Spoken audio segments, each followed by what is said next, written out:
আমার আলাদিন পর্ব সংখ্যা ৯।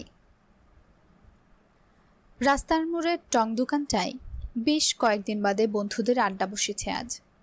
দোকানি মিরাজ ভালো করেই চেনে এই দলটাকে, যদিও বেশ সামর্থ্যবান পরিবারের ছেলে মেয়ে, তবুও তার দোকানটার প্রতি একটা ভিন্ন মায়া আছে। সেই স্কুল জীবন থেকেই অনুরাগ আর সাইবান নামের ছেলে দুটো তার দোকানে চা সিগারেট খেতে আসতো। আজকাল আরও বেশ কতক সঙ্গী জুটেছে। ভালোই লাগে মিরাজের তরুণ ছেলেপুলেদের গালগপ্প শুনতে। মাঝে মাঝে এমন ভাষায় চলে যায় যে বুঝাই যায় না কি কথা বলছে। জেনারেশন কি আমল বদলে যাচ্ছে? অনুরাগেরা যখন আসে তখন বুঝি গোটার দোকানটাই তাদের হয়ে যায়। কাঠের বেঞ্চে পা দুলায় বসে বসে অনুরাগ, নীরব, আফনান ইতোমধ্যেই চলে এসেছে। সন্ধ্যা ক্রমশ গাঢ় হয়ে রাতে পরিণত হচ্ছে। নীরব সিগারেট ধরিয়েছে, অপরদিকে আফনান পান চিবোচ্ছে। ওসবের প্রতি বিশেষ আকর্ষণ নেই অনুরাগের। সে আপাতত এক কাপ রং চায়ের অর্ডার দিয়ে বসেছে। মামুর বেটা এখনো এলো না? পান চিবোতে চিবোতে জিজ্ঞেস করলো আফনান। থু করে পিক ফেলল এক পাশে। নীরব সিগারেটের লম্বা একটা টান মেরে বলল, এখন আর বইয়ের চুলের তলায় থাকার সময় বস, বন্ধুদের জন্য টাইম আছে নাকি? খিলখিল করে হাসাহাসি শুরু করলো উভয়ে। অনুরাগ মাথা নেড়ে জানালো, আমাকে আসবে বলেছে, হয়তো কোথাও ফেসে গিয়েছে তাই দেরি হচ্ছে। বাচ্চার ড্রাইপার চেঞ্জ করছে মনে হয়। কার ড্রাইপার? আফনান বলতেই সম্পূর্ণ ভিন্ন একটি মেয়ালি কণ্ঠস্বর প্রশ্ন করল। প্রত্যেক ছেলেই জমে গেল নিজেদের জায়গায়। এই কণ্ঠের মালিককে হাড়ে হাড়ে চেনা আছে তাদের। অবশেষে সামনে এসে দাঁড়ালো এক রূপবতী। লাসময় শরীরে জড়ানো টাইট টপ ধবধবে সাদা, স্টাইলিক ফেব্রিক্স একদম চেপে থাকায় শরীরে অবয়বটা ভালোভাবেই বোঝা যাচ্ছে। নিচে একটা ঢোলা ট্রাউজার সেট, চুলগুলো সিল্কি, দীর্ঘ কাজ সমান, টানা টানা আইলাইনার দেওয়া চোখে চেয়ে আছে যুবতী। এক কাঁধে ঝুলছে একটি জিম ব্যাগ, তাতে ঢুকানো গোলাপি রঙের যোগা ম্যাট দেখা যাচ্ছে। কি ব্যাপার, হঠাৎ চুপ হয়ে গেলি কেন সবাই? কিসের ড্রাইভারের কথা বলছিস? মেয়েটি প্রশ্ন করলো আবার। আফনান আর নীরব একে অপরের সঙ্গে ঘেঁষাঘেঁষি করে বসল, উভয় বিব্রত এবং অপ্রস্তুত। নীরব ইশারায় অনুরাগকে কিছু বলতে বলল। বান্দা সোজা হয়ে বসে শুধালো, সিঙ্গাপুর থেকে কবে এলি তিতলি? তিতলি নামক যুবতী খানিকক্ষণ সন্দিগ্ধ দৃষ্টিতে বন্ধুদের দেখল, তারপর ধপাস করে কোনো প্রকার দ্বিধা ছাড়াই অনুরাগের পাশে বসে পড়ল। এই তো আজ সকালেই পৌঁছালাম, অনেক ভোরে এসেছি তো, তোদের কল করে জানাইনি। আর বিকেলে জিমে গিয়েছি, ভাবলাম একেবারে এখানে এসে সারপ্রাইজ দিয়ে দিই। তিতলি আপা, আপনার জন্য গ্রিন টি বসাই? দোকানি মিরাজ হাসি মুখে বলল। পাল্টা হেসে তিতলি মাথা দোলালো। জি অবশ্যই, সঙ্গে ডায়াবেটিস কুকি দেবেন দুটো। মিরাজ কাজে লেগে গেল। তিতলি বন্ধুদের দিকে ফিরল। সবাই কেমন অস্বস্তিতে পড়ে গিয়েছে মনে হচ্ছে। তার দিকে তাকাচ্ছে না কেউই। অবাক হলো সে। ব্যাপার কি দোস্ত, সবগুলোর মুখ এমন বাংলা পাঁচের মতন ঝুলে আছে কেন?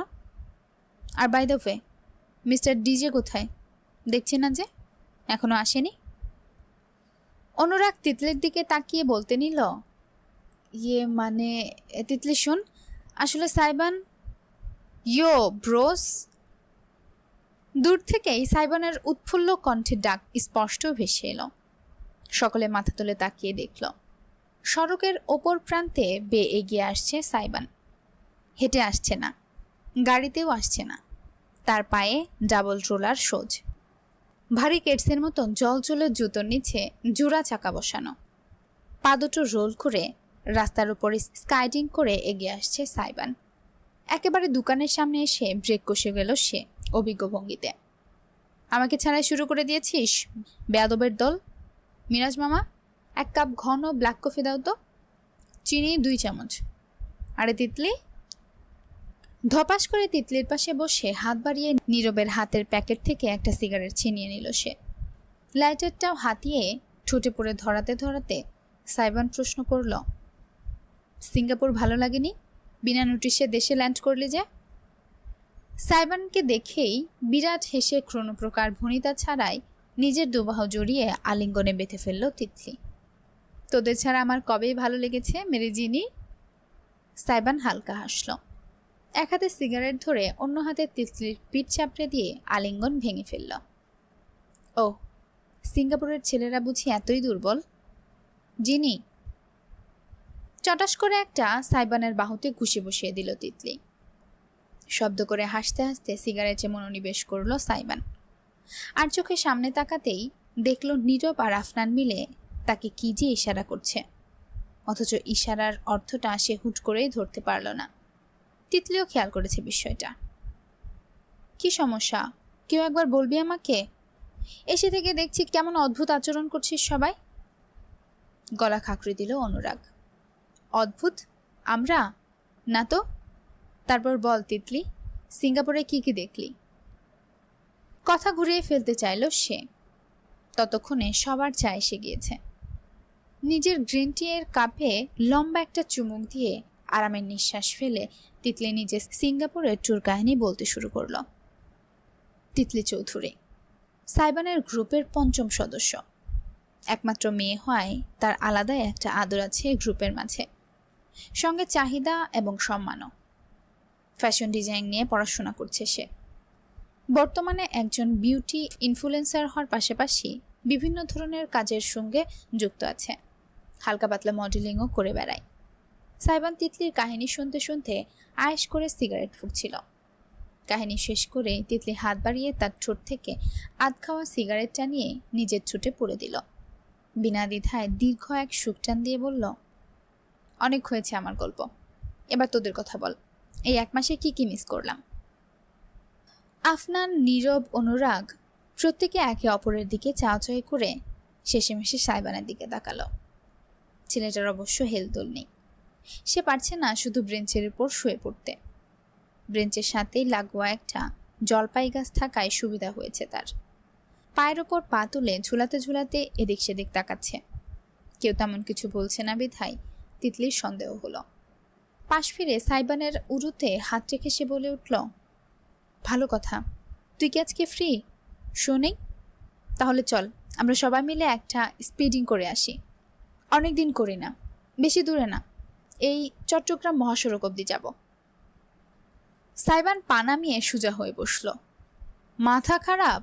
বিয়ের প্রথম দিনেই দেরি করে বাসায় গেলে মমামার পা কুচি কুচি করে চিকেন ফিট সুপে ঢেলে দিবে। যা শয়তান, আঙ্কেল থাকতে আন্টি আবার বিয়ে করবেন কেন? তুই কি গাছ বলদ? আমি আমার কথা বলেছি। অট্ট হাসি হাসার প্রস্তুতি নিচ্ছিল তিতলি, তবে সাইবানের জবাব তাকে জমিয়ে দিল। মুখ নামিয়ে হাসি মাখা ঠোঁটে তাকালো সে।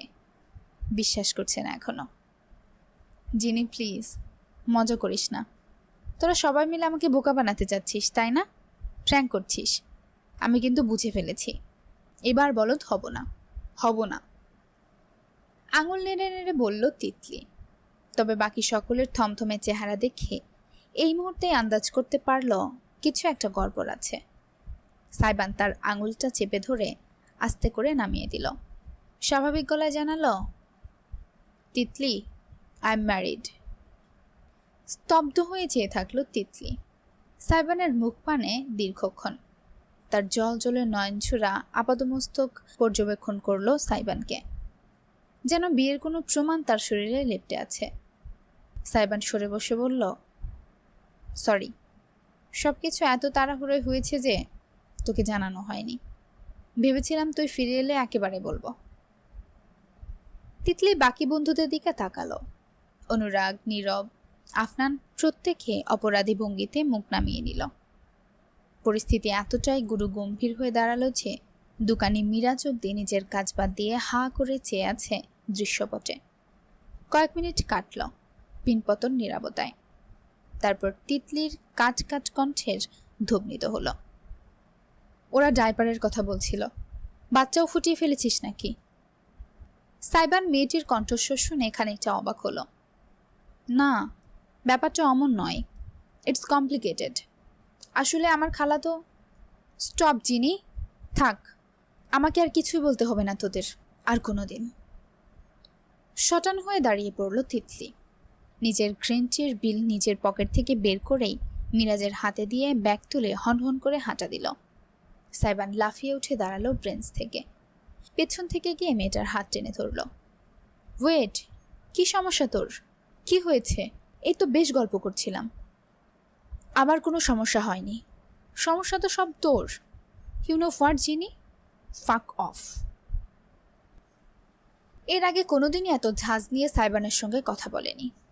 নিজের হাতটা সে ঝটকা দিয়ে ছাড়িয়ে নিয়ে দ্রুতগতিতে হেঁটে চলে গেল। যাবার সময় রাস্তার কোনায় রাখা একটা অসহায় ডাস্টবিনকে বিনা কারণে লাথি মেরে দিয়ে ফেলে দিয়ে গেল। সাইবান আহাম্মুকের মতো নিজের জায়গায় দাঁড়িয়ে কাঁদ তুলল।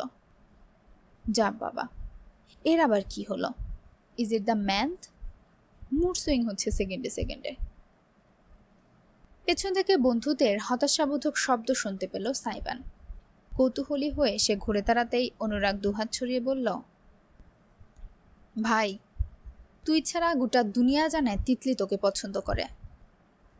তুইও তো তাল দিয়েছিস মাঝখানে, এখনো তো নিষ্পাপ সাজছিস কেন? নীরব তাল মিলিয়ে বলল। সাইবান খানিক হেসে হাত তুলে জানালো, that was just a situationship, nothing more. আরও কর সিচুয়েশনশিপ, সামলা নিজের লাভ লাইফ আর ম্যারিড লাইফ। তিতলি খেপেছে।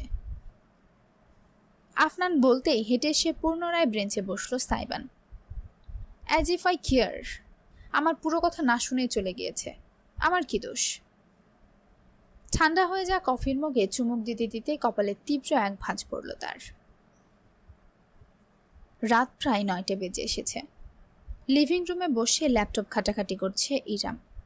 ইজান মেঝেতে বিছানো ম্যাট্রেসের উপর গড়াগড়ি করে খেলছে। তাকে দেখে শুনে রাখছে সুগন্ধা। এক হাতে বই, অন্য হাতে একটা ঝুনঝুনি বাজাচ্ছে। ইজান মজা পেয়ে সেটা কামড়ে দিতে চাইছে। ইরাম জেনে বেশ অবাক হয়েছিল যে সুগন্ধা পড়াশোনা করে। জাতীয় বিশ্ববিদ্যালয়ের অনার্স প্রথম বর্ষের অধ্যয়নরত এখন। সাইবানদের বাড়িতে এসেছে প্রায় 5 বছর আগে। গ্রামে যে বাড়ি আছে পরিবারের, সেটা কেয়ারটেকার ছিল সুগন্ধার বাবা। মা মরা মেয়ে সে, বাবার শেষ স্টকে মৃত্যুবরণ করেন। একমাত্র মেয়ে সুগন্ধার যখন বেহাল দশা, সামিয়া সেবার তাকে সাথে করে নিজের বাড়িতে নিয়ে আসেন। কাজের পাশাপাশি পড়ালেখারও ব্যবস্থা করেন। সুগন্ধা বলেছে, সামিয়ার এক কথা, অনার্স পাস না করা অবধি পড়ালেখা ছাড়ার কথা চিন্তাও করা যাবে না। বিষয়টা বেশ ভালো লেগেছে ইরামের। আদতে সুগন্ধা নিজেকে যেমন প্রদর্শন করে অভ্যস্ত, তার চাইতে বহুগুণে স্মার্ট। সেটা এই কয়দিনেই বুঝে গিয়েছে সে। ল্যাপটপটা সামিয়ার, বাড়িতেই থাকে। তিনি খুব একটা ব্যবহার করেন না। ইরাম আজকেই চেয়ে নিয়েছে। এই মুহূর্তে সে বসে বসে নিজের লিঙ্কডইন প্রোফাইল সাজাচ্ছে। চাকরি এবং ক্যারিয়ারের ক্ষেত্রে বেশ কার্যকারী একটা স্থান। প্রোফাইলের কাজ শেষ হয়ে গেলে ইরাম ল্যাপটপ বন্ধ করে দিচ্ছিল।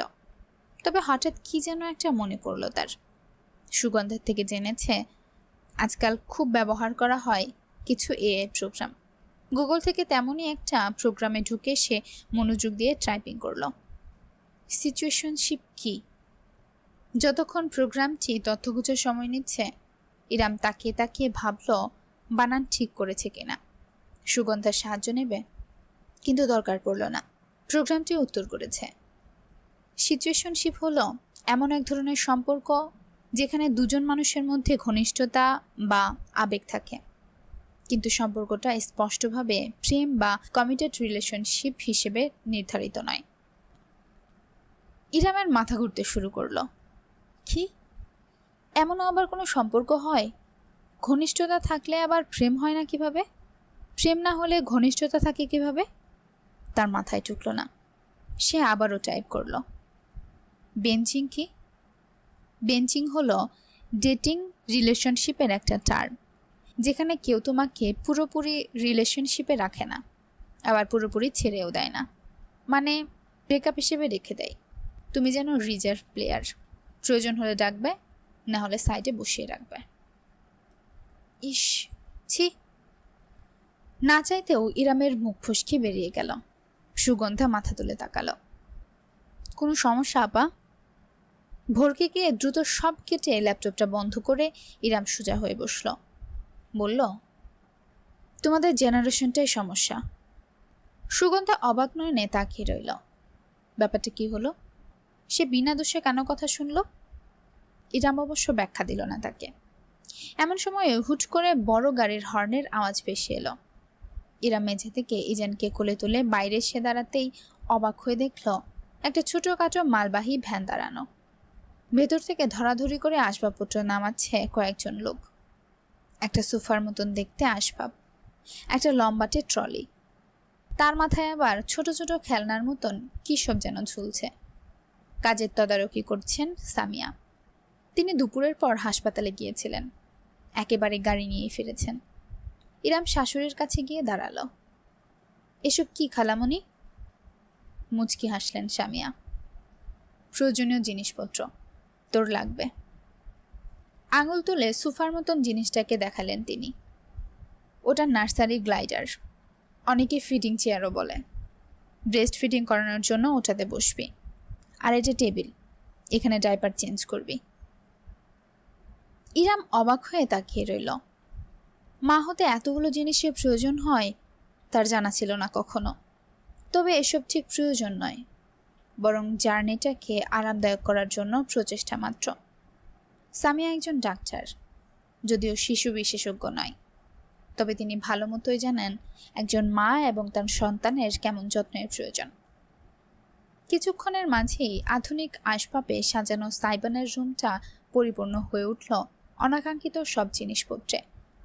বিছানার একপাশে ফিডিং চেয়ারটা রাখা হলো, তার সাথে টেবিলটা, বেশ কিছু ডাইপার সম্মিলিত ওয়ার্ড্রব, তাতে বাচ্চাদের ন্যাপকিন, ডাইপার, অনেক ধরনের ফিডার, টেম্পারেচার ফ্লাক্স, সঙ্গে ব্রেস্ট পাম্প। এমন কিছু নেই যা সামিয়া বাদ রেখেছেন। লোকগুলো প্রায় 1 ঘন্টা সময় নিয়ে রুমটা সাজিয়ে গুছিয়ে দিয়ে গেল। ইরাম একপাশে জানকে কোলে নিয়ে দাঁড়িয়ে দেখল কিভাবে সাইবানের রুমের বেপরোয়া ভাবটা এক লম্হায় পরিবর্তন হয়ে গিয়েছে। সবকিছু গুজগাছ হয়ে গেলে সামিয়া বললেন, আমি আমার ছাত্রীর সঙ্গে কথা বলে রেখেছি। ও একজন খুব ভালো পেডিয়াট্রিশিয়ান। কালকের অ্যাপয়েন্টমেন্টের বুক। তুই আর সাইবান ইজানকে নিয়ে যাবি, কেমন? তিনি বলা শেষ না করতেই রুমের দরজার কাছে উদয় হলো সাইবান। মাত্রই বাইরে থেকে ফিরেছে। নিচের জ্যাকেট খুলতে খুলতে বলতে গেল, মেয়েদের মন আর 5.5 প্যাচের জিলাপি একই, কোনো পার্থক্য? আমার রুম! সাইবানের চিৎকারে কেঁপে উঠল চারপাশ। ইরাম আগে থেকে প্রতিক্রিয়া আন্দাজ করে ছেলের 2 কানে আঙুল দিয়ে রাখল। পা ফেলে থপথপ করে ভেতরে ঢুকলো সাইবান। আশেপাশে তাকিয়ে মাথা চেপে ধরল এমনভাবে যেন তার সামনে তার পুরো পৃথিবী ভেঙে গুঁড়ো গুঁড়ো করে দেওয়া হয়েছে। মাই ফাকিং রুম! সামিয়া ভ্রুকুটি করলেন। মুখে লাগাম দেওয়া শিখো এখন। এক বাচ্চার বাবা হয়ে মুখে এমন ভাষা মানায় না। Damn bro, damn damn damn, shit shit! একটি হতাশার নিঃশ্বাস ফেললেন সামিয়া। এই ছেলেকে নিয়ে কোথায় যাওয়া যায় সামিয়া জানে না। সাইবান হন্যে হয়ে এদিক ওদিক ছুটে দেখল সবকিছু। কিভাবে তার গেমিং সেটআপ চেপে দিয়ে সেখানে অন্য আসবাব বসানো হয়েছে, কিভাবে তার সাথে সাউন্ড বক্সগুলো সরিয়ে রেখে সেখানে ফিডিং চেয়ার রাখা হয়েছে, সবকিছু। ইরাম অবস্থা দেখে সামিয়ার কাছে ঘেঁষে ফিসফিস করে বলল, মনে হয় এমন না করলেও হতো। বেচারার অনেক সাথের রুম। তুই চুপ থাকতো। বিয়ে হতে না হতেই স্বামীকে দরদ দেখাবি না। শোন, তোর সামনে যে পাগল বাবার মতো ছোটাছুটি করছে, ওটাকে তোর হাতের পুতুল বানাতে হবে। চাবি দিবি, ঘুরবে, চাবি বের করবি, থেমে যাবে। ইরাম না চাইতেও ফিক করে হেসে ফেলল। ঠিক এমন সময়েই তার কোলে থাকা ইজান নড়ে চড়ে উঠল। আঙুল চুষতে চুষতে গুঙাতে লাগল। ইরামের বুঝতে বাকি রইল না কি হয়েছে। ও, আমি ওকে চেঞ্জ করিয়ে নিই বলে সে বাথরুমের দিকে যাচ্ছিল, কিন্তু সামিয়া থামিয়ে দিলেন তাকে। আই না না না, এখানে রাখ, সাইবানকে করতে দে, ওর শেখার দরকার আছে। এমনিতেও রুম হারানোর সুখে আদমরা সাইবান। এই কথা শুনে তড়াক করে লাফিয়ে উঠল সে। মুখে ভর করল তীব্র আতঙ্ক। কি? খবরদার ব্রো, আমি ওসব ভাগমতো পরিষ্কার করতে পারবো না, একদম না। Damn, oh damn dear God of heaven, hear my call.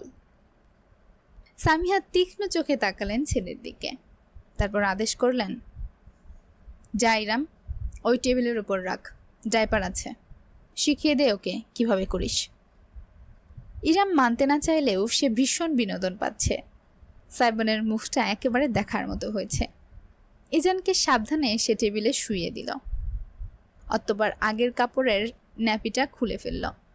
ছোট ছোট হাতে ওকে ছুলেই ড্যাব ড্যাব করে সাইবানের দিকে তাকিয়ে ইজান শব্দ করে উঠল, বে ওয়াক ওয়াক। মুখে হাত চাপা দিল সাইবান। আশেপাশে কিছু না পেয়ে একটা কাপড়ের ক্লিপ তুলে নিজের নাকে চাপা দিয়ে ফেলল। পোটলা খায় দুধ আর হাগে অ্যাটম বোম। ইরাম আর পারল না। ওই অবস্থায় দাঁড়িয়ে দাঁড়িয়ে হাসতে শুরু করলো সে। সামিয়া অবধি মুখ টিপে হাসছেন দৃশ্য দেখে। হাসতে হাসতে সামিয়া হাত বাড়িয়ে বলল, একটা ডাইপার দাও। সাইবান ডাইপার সেকশন থেকে পরিষ্কার ডাইপারটাও এক আঙ্গুলে এমনভাবে মুখের সামনে তুলল যেন পৃথিবীর সব থেকে কুদর্শ কিছু ধরেছে। ঘৃণায় চোখ মুখ বাঁকিয়ে বমি পাচ্ছে এমন ভঙ্গি করে সে হঠাৎ বলে উঠল, হতে চেয়েছিলাম সুগার ড্যাডি, ভাগ্য হাতে ধরিয়ে দিল বাচ্চার ন্যাপি। ইরাম ওয়েট টিস্যু দিয়ে তার ত্বক মুছে নিচ্ছিল। ইয়ে কিয়া, লাফিয়ে উঠল ইজান। ইরাম ওয়েট টিস্যু দিয়ে তার ত্বক মুছে নিচ্ছিল। হাতে না রাখে আধমুছা টিস্যুটা ছুটে গিয়ে পড়ল একেবারে সাইবানের হাতের উপর। দুনিয়া উল্টে গেল ছেলেটার। হাহাকার করে উঠল সে। ইয়া খুদা, ইটস মি এগেইন। জবাব চাই আমি। আমার সঙ্গে তোমার কিসের দুশ্মনী? Hello everyone. আচ্ছা, অনেকেই বলো যে আমি নাকি কমেন্ট পড়ি না। আমি কমেন্ট পড়ি, সবার কমেন্ট পড়ি, বাট রিপ্লাই দেওয়ার সেরকম সময় হয় না। আমি যখন ফ্রি থাকি তখনই আমি তোমাদের কমেন্ট পড়ি। আচ্ছা চলো আজকে একটা কাজ করি, আমি তোমাদেরকে নিয়ে তোমাদের কমেন্টগুলো পড়ে ফেলি। যদিও আজকে অল্প স্বল্প কমেন্ট, বাট তবুও পড়ে শোনাচ্ছি। সবার কমেন্ট পড়ি, দেখি কে কে কী বলেছ। ওকে, ফার্স্টেই যার কমেন্ট আমি দেখতে পাচ্ছি সেটা সাদিয়া ইসলাম। সাদিয়া ইসলাম লিখেছ, আপু আমার আলাদিন এটা একটু তাড়াতাড়ি দিন প্লিজ, আমি অপেক্ষায় থাকি, প্রতিদিন দিলে ভালো হয়। ওকে, আসলে ব্যস্ততার কারণে আমি প্রতিদিন গল্প দিতে পারি না, যদিও আমি চেষ্টা করব। আর প্রতিদিন দিতে না পারলেও একদিন পর পর দিব ইনশাল্লাহ। আচ্ছা, তারপরে ঝুমা আক্তার। ঝুমা আক্তার লিখেছ, রেগুলার পর্বগুলো দিবেন প্লিজ। ওই যে বললাম, রেগুলার দিতে না পারলেও একদিন পরপর দিব ইনশাল্লাহ। তারপর এমডি বাবু মিয়া, আপু গো সেই হয়েছে, এক কথায় মারাত্মক। হো, থ্যাংক ইউ। তারপর সাউদা ইসরাত, পরের পর্বটা তাড়াতাড়ি দিও। ওকে। তারপরে নেমা ফেরদৌস, ভিলেন ক্যান বি লাভার চাই। ভিলেন ক্যান বি লাভারটা তো প্রবলেম করছিল আমার চ্যানেলে, ওইটা তো আমি বলেই দিছি। এবার আব্দুল কাদের, এই যে আপনি গল্প শুনেন না, আজকে আপনি খুব ভালো করে আমার কথাগুলো শুনবেন। অনেকগুলো কমেন্ট করেছেন, অনেক অনেক অনেক। আপনাকে আমি রাগ হয়ে কিছু কথা বলছি যে আপনি আমাকে বলছেন যে আমি কি চোখে দেখি না, আমি ভিলেন ক্যান বি লাভার চাইতেছেন, আমি কেন এটার দেখি না, বা আমি নিজের মন মতো গল্প দিয়ে আবার নিজের মন মতো ডিলিট করে দিই। অ্যাকচুয়ালি বিষয়টা সেটা না, ওই গল্পটাতে প্রবলেম করতেছিল, সেই জন্য ওইটা আমাকে ডিলিট দিতে হয়েছে। একটু বোঝার চেষ্টা করেন যে এমনি এমনি গল্পটা দিয়ে মাঝখান থেকে ডিলিট দেওয়ার কোনো প্রশ্নই আসে না, কেউ দিবে না। সো ওইটা প্রবলেম হচ্ছিল এই জন্য, ঠিক আছে। তারপর editor Niha, villain can be লাভার চাই। আল্লাহ, ভিলেন ক্যান বি লাভার অনেক বেশি পছন্দ তোমাদের সবার। আচ্ছা, এই গল্পগুলো শেষ হোক, তারপর আমি আবার ভিলেন ক্যান বি লাভার দিব তোমাদের জন্য ইনশাল্লাহ। তারপর ঝুমুর খান, আপু মহাজাল দাও পদ্মজা অ্যাপ থেকে, ইনশাল্লাহ দিব। তারপর এইটা কি নাম বুঝতে পারছি না, HMM আহম্মদ খান মেবি, ভাইয়া লিখেছেন, আপু আপনি কি সুস্থ আছেন? আলহামদুলিল্লাহ, আমি শারীরিকভাবে অনেক সুস্থ, বাট কাজের অনেক প্রেশার। Thank you. তারপর হচ্ছে এডিটর নেহা আবার লিখেছেন, টেল মি হো আই এম। এটাকে আমাকে কোশ্চেন করেছো নাকি হচ্ছে একটা গল্প আছে এই নামে সেটা বলতেছো, আমি বুঝতে পারতেছি না। তো এই হলো আমাদের আজকের কমেন্ট। আর বাকি কমেন্টগুলা হচ্ছে ওই যে আব্দুল কাদের ভাইয়াটা হচ্ছে সব কমেন্ট করে ফেলছে, অনেকবার বলছে ভিলেন ক্যান বিল, আবার চাই চাই চাই। ইনশাল্লাহ দিয়ে দিব আপনাদের রিকোয়েস্টের জন্য। আর হ্যাঁ সরি, আমি না তুমি করে বেশি কথা বলতে কমফোর্টেবল, তাই আমি তুমি বলে ফেলছি। তুমিও বলি আপনিও বলি, যাই হোক আমার এটা নিয়ে কেউ মাইন্ড করবেন না বা করবা না। আজকে এটাই। আর হচ্ছে পরবর্তী পর্বে তোমরা বেশি বেশি কমেন্ট করবা, আমি হচ্ছে সবার কমেন্টের রিপ্লাই বা পরে পরে রিপ্লাই দেওয়ার ট্রাই করব, ঠিক আছে? তো যাই হোক, আজকের পর্বটা তোমাদের কাছে কেমন লেগেছে কমেন্টের মাধ্যমে জানিয়ে দাও। ভালো লেগে থাকলে গল্পে একটা লাইক করে দাও এবং চ্যানেলে একটা সাবস্ক্রাইব করে দাও। পরবর্তী পর্বের জন্য অপেক্ষা করো। পরবর্তী পর্ব খুব শীঘ্রই নিয়ে হাজির হব, ততক্ষণে চোখ রাখো স্টোরি বাই তাসরুস চ্যানেলে। টাটা।